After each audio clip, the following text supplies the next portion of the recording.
네, 하나님 말씀 우리 보도록 하겠습니다. 하나님 말씀은 시편 139편 1절부터 6절까지의 말씀입니다. 시편 139편 1절부터 6절까지 말씀. 다 찾으셨으면은 우리 교도하도록 제가 읽겠습니다. 여호와여, 주께서 나를 살펴보셨으므로 나를 아시나이다. 주께서 내가 앉고 일어섬을 아시고 멀리서도 나의 생각을 밝히 아시오며 나의 모든 길과 내가 눕는 것을 살펴보셨으므로 나의 모든 행위를 익히 아시오니 여호와여, 내 혀의 말을 알지 못하시는 것이 하나도 없으시니이다. 주께서는 나의 앞뒤를 둘러싸시고 내게 안수하셨나이다. 이 지식이 내게 너무 기이하니 높아서 내가 능히 미치지 못하나이다. 아멘. 또 이 금요 기도에 나오셔서 기도하시는 여러분들의 삶 속에 또한 이 시간 가운데 주님의 크신 은혜와 능력이 나타나시기를 주님의 이름으로 축원합니다. 오늘 말씀의 제목은 나를 잘 아시는 주님이라고 하는 그 말씀의 제목으로 오늘 말씀을 전하도록 하겠습니다. 우리가 잘 알고 있는 자동차 왕이었던 헨리 포드라고 하는 사람, 여러분들 잘 아실 것입니다. 이 헨리 포드라고 하는 사람의 관한 일화가 참 많이 있습니다. 그 중에 하나를 여러분들에게 소개를 시켜드리려고 하는데, 이 헨리 포드와 당시 전기 전문 기술자였던 스타인 맥스와의 유명한 일화가 있었습니다. 이 헨리 포드가 운영하는 그 공장에 큰 발전기를 이렇게 설치해서 이제는 가동을 하는데, 어느 날 이 발전기가 고장이 났습니다. 그래서 가동이 중단이 되었습니다. 기술자들과 수리공들을 불러서 고치려고 했지만 그것이 고쳐지지가 않았고, 또한 이렇게 쉽게 고쳐질 수가 없었습니다. 그동안에 고치지 못한 그 시간들에 엄청난 손해가 이렇게 그 공장 가운데 있었는데, 그래서 헨리 포드는 유명한 전기 기술자인 스타인 맥스를 이렇게 불러서 그것을 고치기를 원했습니다. 그래서 그를 불러서 그가 이제 와서 그것을 고치기 시작하는데, 그가 도착해서 여기저기를 이렇게 살펴보고 망치로 이렇게 몇 군데를 이렇게 두들겼습니다. 그랬더니 발전기가 정상적으로 가동되는 그런, 어떻게 보면 놀라운 일이 일어나는 것이죠. 며칠 후에 이 헨리 포드는 이 스타인 맥스로부터 $10,000,000의 그런 발전기 수리비 청구서를 이렇게 받게 되었습니다. 이 포드라고 하는 사람은 임금을 지불할 능력이 굉장히 충분하게 있었지만 망치로 이렇게 몇 군데를 두드리며 고친 그 노력에 비해서 이 임금이 너무나도 비싸다라고 하는 그런 생각을 가졌던 것이죠. 그래서 청구서를 그에게 보냈는데 이렇게 얘기한 겁니다. 이 청구서의 금액은 당신이 몇 시간 이 모터를 두드리면서 고친 금액에 비해 너무 비싼 것이 아닙니까? 라고 하면서 그 청구서를 다시 돌려보내게 됩니다. 그러면서 세부적인 지불 항목을 한번 정리해서 보내달라라고 이렇게 포드가 이렇게 청구서를 다시 돌려보냈죠. 그래서 얼마 지나지 않아서 스타인 맥스에게서 다시 청구서가 이렇게 도착을 하게 됩니다. 그러면서 이렇게 적혀 있었습니다. 모터를 두드리며 일한 임금이 $10, 어디를 어떻게 두드려야 할지를 알아낸 기술료가 $9,990, 합계가 $10,000,000입니다 라고 이렇게 청구서가 제출돼서 다시 오게 되었던 것이죠. 일반 사람들은 여러분들 알지 못했습니다. 어디를 두들려야 될지, 또 어디를 손봐야 될지 알지 못했습니다. 왜냐하면 그거에 대해서 잘 알지 못했기 때문에 그런 것이죠. 그러나 이 맥스라고 하는 사람은 발전기에 대해서 너무나도 잘 알고 있었기 때문에 그것을 고칠 수가 있었다는 것입니다. 이와 같이 여러분, 우리를 잘 아시는 분이 계십니다. 또 나보다 더 나를 잘 아시는 분이 계십니다. 바로 우리 하나님, 우리 주님이신 줄로 믿습니다. 오늘 본문 말씀은 다윗이 이 노년에 하나님의 은혜를 생각하면서 기록한 그런 시편의 내용입니다. 먼저 다윗은 자신의 모든 인생들 가운데 노년에 돌아보니 하나님의 그 크신 은혜가 너무나도 컸었는데, 그 은혜를 생각할 때마다 하나님께서는 나를 너무나도 잘 알고 계시고 다윗 자기 자신을 너무나도 잘 알고 계시는 하나님이었다라는 것을 오늘 이 시편 139편을 통하여서 그가 고백하는 것을 볼 수 있습니다. 우리 하나님께서는 첫 번째로 나의 모든 것을 아시는 분이 바로 우리 주님이신 줄로 믿습니다. 오늘 1절의 말씀에 보면 이렇게 말씀을 하고 있습니다. 여호와여 주께서 나를 살펴보셨으므로 나를 아시나이다 라고 말씀합니다. 여기서 살펴보다 라고 하는 말의 그 히브리어 단어는 하카르라고 하는 그런 단어인데, 이것의 의미는 무엇이냐면은 탄광에서 철강 저검이나 적진을 탐지할 때 그때처럼 무엇을 발견하기 위해서 깊이 파헤치고 의도적으로 집중해서 자세히 살펴보는 그 행위, 그것이 바로 살펴보다라고 하는 하카르라고 하는 그 단어의 의미인 것이죠. 하나님께서는 의도적으로 집중해서 자세히 살펴보신 결과 분명히 알게 되셨음을 이렇게 나타내는 것인데, 사실 여러분들 하나님께서는 전지전능하신 분이기 때문에 무엇을 알기 위해서 이렇게 별도의 그 노력이 필요하신 분이 아니라는 것을 우리는 다 알고 있을 것입니다. 왜냐하면 전지전능하신 하나님이시기에 모든 것을 알고 계시기 때문에 그런 것입니다. 그런데 그럼에도 불구하고 이렇게 표현한 것은 무엇이냐면은 하나님께서 다윗에 대해서 큰 관심과 그 애정을 보여주시는 그런 표현이 바로 그것이기 때문에 그런 것이죠. 여러분들, 하나님은 우리들의 삶의 그 구석구석을 살피시고 마음과 생각과 일거수일투족의 관심과 그 예정을 가지고 주의 깊이 살피시는 분이 바로 우리 하나님이신 줄로 믿습니다. 오늘 본문의 말씀 2절에서 3절에 또한 이렇게 말씀하고 있습니다.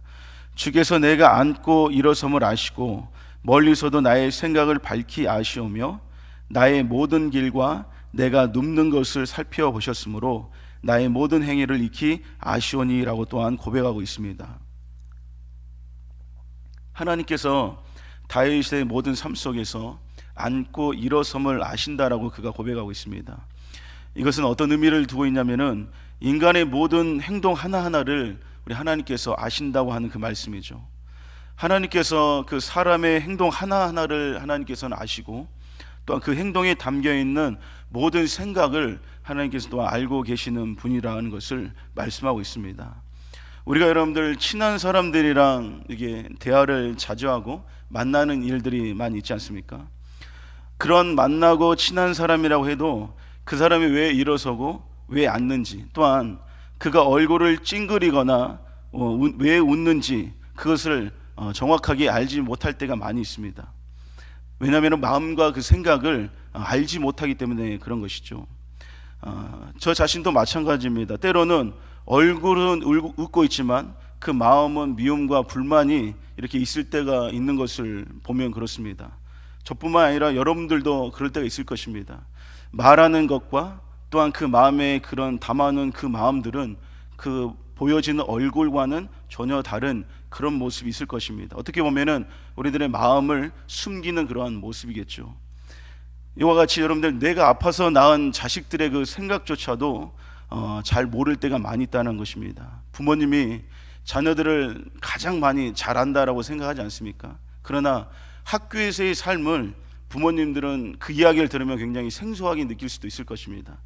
왜냐하면 학교와 집의 그 삶이 다르고 부모님이 알지 못하는 부분들이 있다고 하는 것이죠. 또한 나를 낳아주신 그 부모님의 사정조차도 모를 때가 얼마나 우리는 많이 있습니까? 그것이 바로 여러분들 어떻게 보면은 사람이라는 것이죠. 그러나 우리 하나님께서는 그의 얼굴 표정과 그 마음이 다른 것도 알고 계시고, 또 말하는 것과 생각하는 것이 다르다는 것도 우리 하나님께서는 알고 계신다는 것이죠. 왜냐하면 나를 잘 알고 계시기 때문에 그런 것입니다. 우리 주님은 우리를 지으시기 전부터 알고 계시는 분이라는 것을 우리는 알아야 되는데요. 에레미야 1장 5절에 보면 이렇게 말씀하고 있습니다. 내가 너를 모태에 짓기 전에 너를 알았고 너가 배에서 나오기 전에 너를 성별하였고 너를 여러 나라의 선지자로 세웠노라 하시기로 라고 말씀합니다. 하나님께서 에레미야에게 이렇게 말씀하신 겁니다.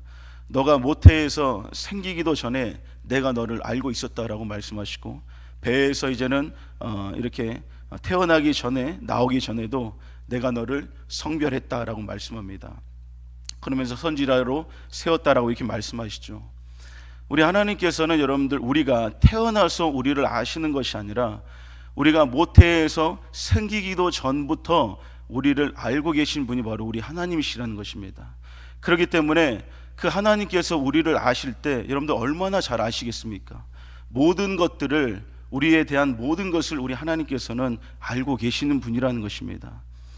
그러므로 여러분들 한 번도 만나지 않았던 그 니고데모를 예수님께서는 미리 알고 계셨던 것이죠. 저와 여러분들이 바로 그러한 존재인 줄로 믿습니다. 그렇기 때문에 하나님께서는 우리를 너무나도 잘 아시는 분이다라고 하는 것을 여러분들 믿으시기 바랍니다. 이렇게 나의 말과 생각을 또한 하나님께서는 정확하게 알고 계신다라는 것을 또 오늘 말씀하고 있습니다. 4절의 말씀에 보면 여호와여 내 혀의 말을 알지 못하시는 것이 하나도 없으시니이다 라고 말씀합니다. 하나님께서는 내가 아직 말을 하지 않았을 그때에도 내가 무슨 말을 하는지에 대해서, 무슨 말을 하려는지에 대해서 다 알고 계시는 분이라는 것이죠. 바로 그 마음의 그 생각을 다 알고 계시기 때문에 그런 것입니다. 악한 마음을 가지고 그 생각을 갖고 있는 사람들의 그 마음의 생각을 우리 예수님께서는 잘 아셨다는 것을 성경에 보면 알 수 있습니다. 마태복음 9장 3절부터 4절에 보면 이렇게 말씀합니다. 어떤 서기관들이 속으로 이르되 이 사람이 신성을 모독하도다. 예수께서 그 생각을 하시고 이르시되 너희가 어찌하여 마음에 악한 생각을 하느냐라고 말씀합니다. 예수님께서 이 중풍병자를 고치신 후에 그들이 그런 마음을 들었다는 것이죠. 예수님께서는 미리 그들이 말을 하지 않고 표현을 하지 않았지만 그들의 그 마음과 그 생각을 예수님께서는 알고 계시고 그것에 대한 악한 생각이라는 것을 꾸짖으신 것을 볼 수가 있습니다. 여러분들, 우리들의 마음 속에 악한 마음이 들어있는데 그 마음, 어떤 사람을 미워하는 마음이 들어있고 불만과 불평의 그 마음이 들어있을 때에도 우리가 그것을 표현하거나 표현하지 않거나 그 마음을 우리 하나님께서는 먼저 알고 계신다는 것입니다. 그렇기 때문에 우리는 어디에 서든지 어디에 있든지 우리들의 마음을 환히 하나님께서 보고 계시기 때문에 그 마음이, 안 좋은 마음들이, 악한 마음들이 주님께서 기뻐하시고 온전한 그 마음으로 변화될 수 있도록 우리는 기도하는 그런 모습이 있어야 될 줄로 믿습니다. 제가 예전에 여수에 있었을 때 그때 축구를 좋아하는 목사님이 계셔가지고 동문들을 데리고 이렇게 축구를 이렇게 자주 하러 가셨습니다. 그래서 힘이 없어서 이끌려 이렇게 가서 축구를 했는데요, 하다 보니까 진짜 가기 싫은 날이 너무 많이 있었습니다. 그날은 제주도까지 가가지고 제주도인지 아직 기억이 정확히 안 나는데 가서 이렇게 축구를 이렇게 했었는데 제주에 있던 분이 오셨나, 하여튼 뭐 그래가 축구를 했는데 마음속에 너무나도 하기 싫은 마음이 들었는데, 근데 그 얼굴 표정은 이제 선배 목사님이니까 표정이 좀 좋아야 되지 않습니까? 그래서 웃는 표정을 지으면서 막 이렇게 골 열 때마다 좋아하고 막 그랬는데 저희 마음속에서는 그게 진실한 마음이 아니었습니다. 그러면서 제가 그때 느꼈던 마음이 무엇이었냐면은, 얼굴 표정이 이렇고 나의 마음은 정말로 안 좋은 마음이 있는데 이거는 진실한 마음이 아니고 하나님께서 싫어하시겠다라는 그런 생각이 들어서, 그걸 하면서도 내가 진실하길 원합니다 하나님, 그러면서 그 마음을 좀 바꿔달라고 이렇게 기도했습니다. 그 이유가 왜 그랬냐면은 그 마음을 하나님께서 알고 계시기 때문에 아무리 표정으로 그 사람들에게는 그런 모든 불만과 그런 안 좋은 마음들을 표현하지 않아도 그 사람들은 잘 모를 것이지만 마음속에 하나님께서는 다 알고 계시기 때문에 그 마음이 하나님 앞에 좀 안 좋은 마음인 것 같아서 좀 바꿔달라고 이렇게 기도를 했던 적이 있었습니다.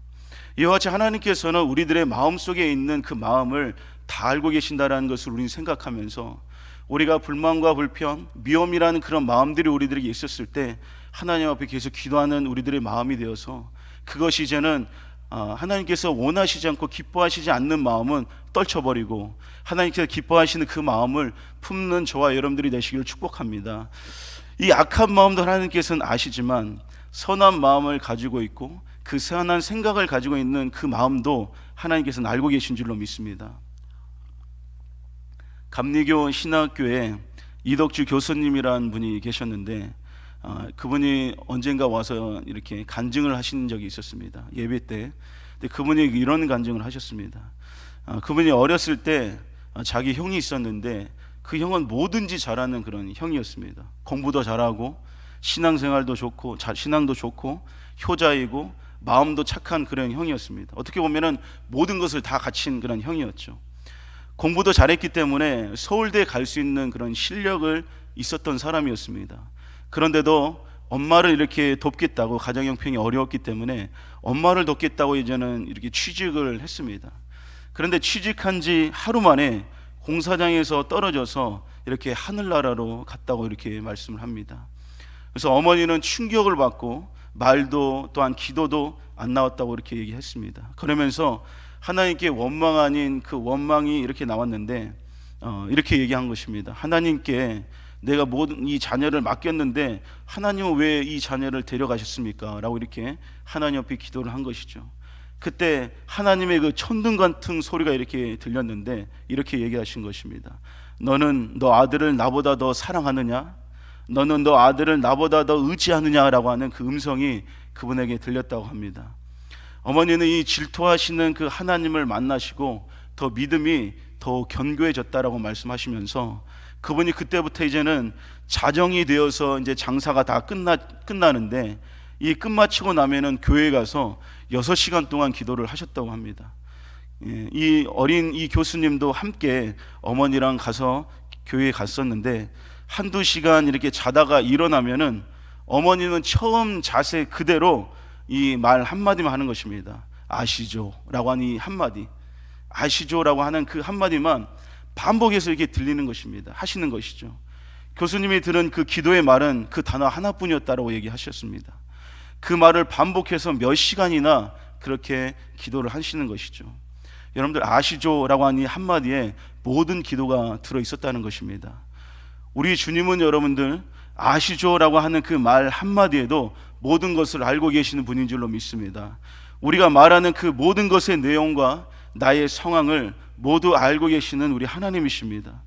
나를 아시는 주님은 나의 말과 생각을 알고 계시는 분입니다. 그렇기 때문에 우리가 아무리 유창한 기도를 하지 않아도, 수사학적으로 멋진 말을 하지 않아도 주님은 투박한 그 기도도 그 마음이 주님을 향한 신실한 마음이 있으면은 귀하고 소중하게 여기실 줄로 믿습니다. 그와 같이 하나님께서는, 주님께서는 이들의 모든 생각과 그 마음들을 알고 계시는 분이다라는 것을 여러분들 믿으시기 바랍니다. 그런 하나님께서 세 번째로 시험이 와도 붙드시고 보호하시는 우리 하나님이신 줄로 믿습니다. 오전에 말씀에 보면은 이렇게 말씀합니다. 주께서 나의 앞뒤를 둘러싸시고 내게 안수하셨나이다 라고 말씀합니다. 여기서 둘러싸시고 라고 하는 말의 의미는 포위하다, 가두다라고 하는 그런 의미를 가지고 있는데, 사람은 누구도 하나님의 섭리의 그 손길에서 벗어날 수 없다라고 하는 그 말씀인 것이죠. 이 안수하셨다라고 하는 그 의미는 붙들다라고 하는 그런 의미를 가지고 있습니다. 우리 주님은 우리의 삶을 철저하게 보호하시고 돌보시는 우리 주님이십니다. 시험이라고 하는 것은 사람들에게 참으로 어렵고 힘든 것일 것입니다. 시험 당하면은 하나님께서 나를 도와주시지 않는 것처럼, 또한 나를 내버려 두시고 또 외면하신 것처럼 느끼기도 만드는 것이 바로 시험인 것이죠. 그러나 그럴 때에도 주님은 우리를 보호하시고 돌보심을 우리는 믿어야 될 줄로 믿습니다. 나를 잘 아시는 주님은 우리들에게 감당할 시험만 허락하신다는 것입니다. 고린도전서 10장 13절에 이렇게 말씀합니다. 사람이 감당할 시험 밖에는 너희가 당할 것이 없나니 오직 하나님은 미쁘사 너희가 감당하지 못할 시험 당함을 허락하지 아니하시고 시험 당할 즈음에 또한 피할 길을 내사 너희로 능히 감당하게 하시느니라 라고 말씀합니다. 여러분들, 우리가 시험이라는 그 고통과 어려움 가운데 있을 때 그만한 시험은 그가 감당할 수 있을 것을 우리 하나님께서는 아시기 때문에 그만한 시험이 올 때에 허락하신다는 것이죠. 여러분들, 아직 믿음이 연약한 사람들에게 바울과 같은 그런 시련과 그런 시험이 찾아온다고 한다면 그가 여러분들 감당을 할 수가 있겠습니까? 아마 그럴 수 없을 것입니다. 그만한 시험은 허락하지 않으신다는 것이죠. 그렇기 때문에 우리가 시험을 당해서 하나님 내가 지금 죽겠습니다라고 할지라도 그것을 하나님께서는 허락하신 것은 그 시험을 감당할 수가 있기 때문에 허락하셨다는 것입니다. 여러분들께서도 지금 내가 시험에 들었거나 내가 힘들고 고난의 그 믿음의 시련이 우리들에게 만약에 닥쳐 있었다면은 그것 때문에 절대로 여러분들은 안 넘어질 줄로 믿습니다. 왜냐하면은 하나님께서는 감당하실 만한 시험을 주기 때문에 그런 것이죠. 그렇다면 시험을 왜 주시는 것인가? 바로 시험이 있는 후에, 또한 믿음의 시련이 있는 후에 그 사람의 믿음이 더욱더 단단해지기 때문에 그런 것이죠. 이런 말이 있죠. 비가 오면 비가 온 후에 땅이 굳어진다라고 하는 그런 말이 있습니다. 왜냐하면 비가 온 다음에 땅이 단단하게 굳어지는 것처럼 이 이 시련이라고 하는 것, 또한 시험이라고 하는 것이 그 사람에게 있을 때 그것이 지나간 후에는 믿음으로 더욱더 성숙해지고 단단해진다는 것입니다. 그러니까 왜 하나님께서는 그만한 시험을 주실까라고 우리는 생각해 보면은 이만한 시험만큼을 견딜 수 있는 또 우리라고 하는 것을 나를 아시기 때문에 주님이 이거 감당할 만한 시험을 허락하신다는 것입니다. 주님이 나를 모르신다고 한다면은 정말로 큰 시험, 감당할 수 없는 시험도 아마 우리들에게 올 것입니다. 그러나 우리가 감당할 수 있는 것은 바로 주님이 나를 잘 아시기 때문에 그만한 시험을 허락하신다는 것이죠. 또한 그 시험 가운데도 보호하시고 붙들어 주신다는 것입니다. 그렇기 때문에 여러분들, 우리들에게 오는 그 어떠한 시험이 올지라도 그때 당시에는 힘들고 어렵습니다. 막 죽을 것 같습니다. 그러나 여러분들 절대로 걱정하지 마시고 그 가운데 반드시 이기고 승리할 줄로 믿습니다. 바로 하나님이 우리를 잘 아시기 때문에 그런 것이죠. 그리고 하나님께서 또 우리 주님이 나를 잘 아시기 때문에 나와 함께 걸어가고 또한 나와 함께 힘을 주시는 우리 하나님이신 줄로 믿습니다. 여러분들, 나를 아시기 때문에 우리 주님은 내가 지쳤을 때 기다려주시고 또 힘을 주시는 분이라는 것이죠. 엘리야가 여러분들 하나님의 그 많은 능력을 이렇게 행했습니다. 그리고 가는 곳마다 하나님의 그 역사들이 또 행했던 그 선지자가 바로 엘리야 선지자였습니다. 그가 갈멜산에서 바알 선지자와 아세라 선지자와의 그 대결에서 승리를 했습니다. 850명이라고 하는 어떻게 보면 거짓 선지자들과 정말로 살아있는 신이 누구인지를 대결하는 그 대결 가운데 그곳에서 엘리야의 완전한 승리로 또한 살아계신 하나님을 보여주었던 그 사건들을 여러분들 잘 아실 것입니다. 그리고 그곳에서 그 거짓 선지자들을 다 죽여버렸다는 것 또한 우리 알 것입니다. 얼마나 여러분들 이것이 대단한 일입니까? 이런 일을 할 수 있는 사람이 여러분들 누가 있겠습니까? 그렇게 하나님께 붙들렸고 성령에 충만했고 능력이 있었던 그런 엘리야였습니다. 그런 엘리야를 사람들이 보면서 여러분들 뭐라고 생각했겠습니까? 야, 정말로 대단한 사람이구나. 이 사람은 두려울 게 없고 무서울 것이 없는 그런 사람일 것이다 라고 아마 사람들은 생각을 했을 것입니다. 그런데 여러분들, 사람들은 엘리야를 잘 몰랐습니다. 엘리야도 여러분들 어떻게 보면은 연약한 사람이었다는 것이죠. 이세벨이라고 하는 그 여자가 엘리야를 죽이겠다고 이제는 선포했을 때 엘리야는 어떠한 반응을 보였습니까? 허겁지겁 광야로 도망가는 그런 모습이 성경에는 기록되어 있습니다. 그는 그곳에서 허겁지겁 도망가서 그때 로뎀나무 아래에서 자신의 목숨을 가져가 달라고 하나님 앞에 기도하면서 잠이 드는 모습을 성경에서는 말씀하고 있죠. 하나님께서는 여러분들 엘리야를 잘 아시는 분이셨습니다.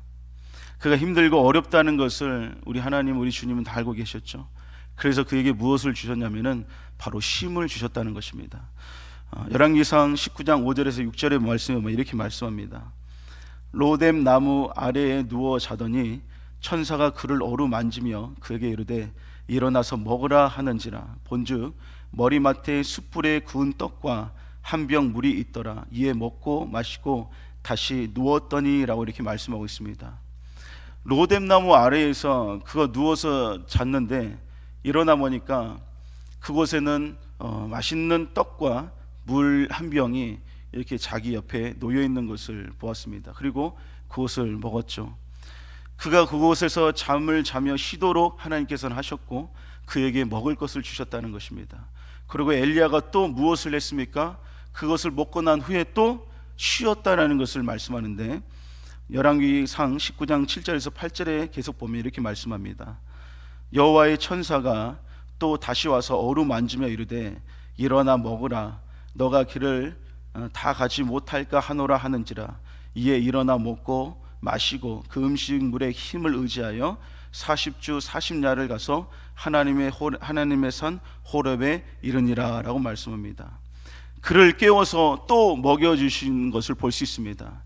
잠을 자는 것을 하나님께서는 막지 않으셨다는 하는 것이죠. 다시 갈 수 있는 힘을 그에게 준 것인데, 여러분들, 하나님께서 엘리야가 로뎀 나무 아래에서 모든 것을 포기하고 있을 때 정말로 하나님께서 그를 알지 못하고 또한 그를 사랑하지 않으셨다면 아마도 그가 해야 할 일들이 많이 있기 때문에 하나님이 엘리야를 모르고 또한 그러한 마음이 없으셨다면 아마도 그의 목덜미를 잡고 끌고 가면서 야 빨리 가라, 지금 쉴 때가 아니다라고 하나님께서는 하시면서 그를 끌고 가셨을 것입니다.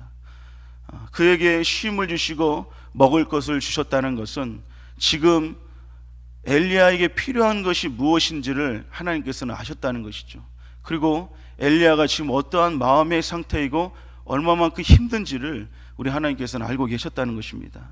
그래서 그와 같이 그곳에 계시고 기다려 주시고 먹을 것을 주시고 쉼을 주신 것을 우리는 알 수가 있습니다. 여러분들, 나를 잘 아시는 주님은 내가 고난을 당하고 힘들어하는 것을 아시는 분이십니다. 힘들고 우리가 낙심되어서 주저앉아 있을 때에도 우리 주님은 그곳에서 나와 함께 계시면서 나를 쉬게 하시고 나에게 힘을 주실 줄로 믿습니다. 왜냐하면 우리 주님이 나를 너무나도 잘 아시기 때문에 지금 내가 어떠한 상황이라는 것도 잘 알고 계십니다. 죽을 것 같은 그런 슬픔과 마음속에 있는 나의 모습 속에서도 하나님께서는 아시기에 쉬게 하시고 또 우리들에게 공급하여 주셔서 힘을 주시는 우리 하나님이신 줄로 믿습니다. 이것은 바로 나를 너무나도 잘 아시기 때문에 그런 것이죠. 여러분, 주님은 저와 여러분들을 너무나도 잘 알고 계시는 분인 줄로 믿습니다.